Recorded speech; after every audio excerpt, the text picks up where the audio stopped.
Bapak Ibu Dewan Juri yang saya hormati dan teman-teman yang saya sayangi. Pergi ke laut memancing nila, dapat seekor dibuat bakso. Perkenalkan, nama saya Naura Zahwanasta dari SD Negeri 1 Tanjung Mojo. Assalamualaikum warahmatullahi wabarakatuh. Kali ini Naura akan menceritakan sebuah cerita rakyat yang berasal dari Kabupaten Kendal. Begini ceritanya. Pada zaman dahulu, saat masyarakat Kendal belum mengakui agama Islam, orang-orang di daerah Kendal banyak menganut agama Hindu.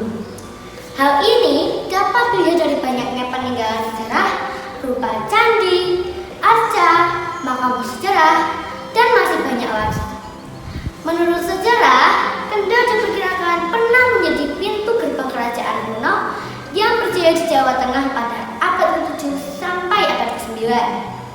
Buktinya adalah terbangunnya Candi Borobudur di daerah Magelang dan candi-candi Hindu di dataran tinggi Dieng, Wonosobo. Pada masa itu, Kendal menjadi pusat perdagangan dan pemerintahan. Daerah ini dikuasai oleh Majapahit yang berpusat di Jawa Timur.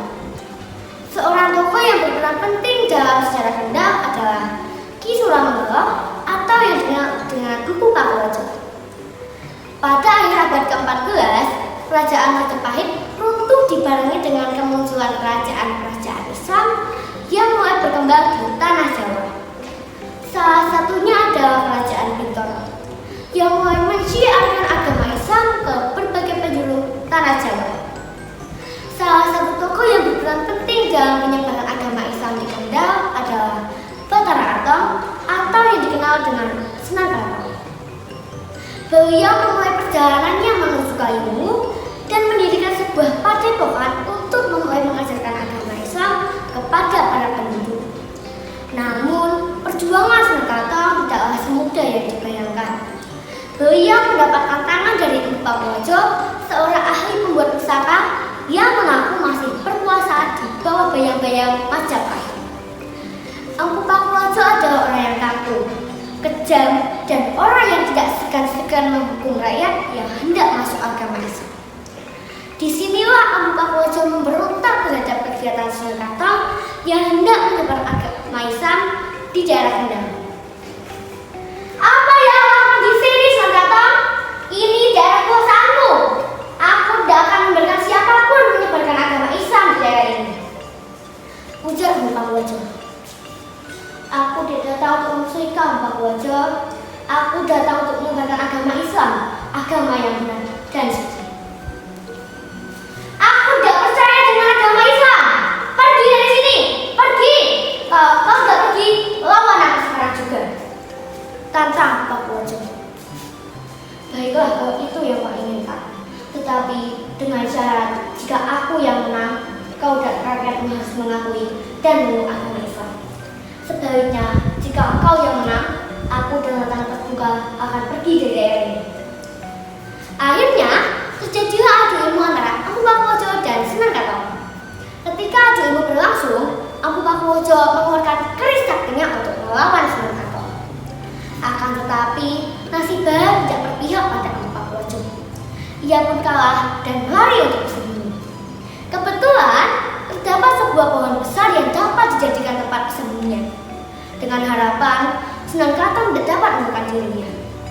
Berkat kesaktian Sunan Keraton, Empu Pakuwojo sangat mudah ditemukan.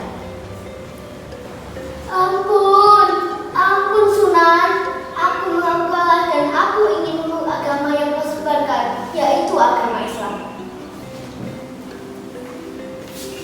Empu Pakuwojo, jika kau sungguh-sungguh ingin memeluk agama Islam, ucapkanlah 2 kalimat syahadat.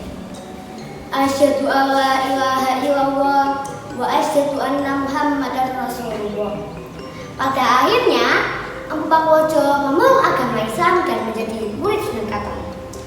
Empu Pakuwojo dan Sunan Keraton bersemangat menyebarkan agama Islam di daerah Kendal dan berbagai wilayah tanah Jawa. Pohon yang dijadikan tempat persembunyian Empu Pakuwojo diberi nama oleh Sunan Keraton, pohon Kendal. memiliki warna merah yang berarti penerang.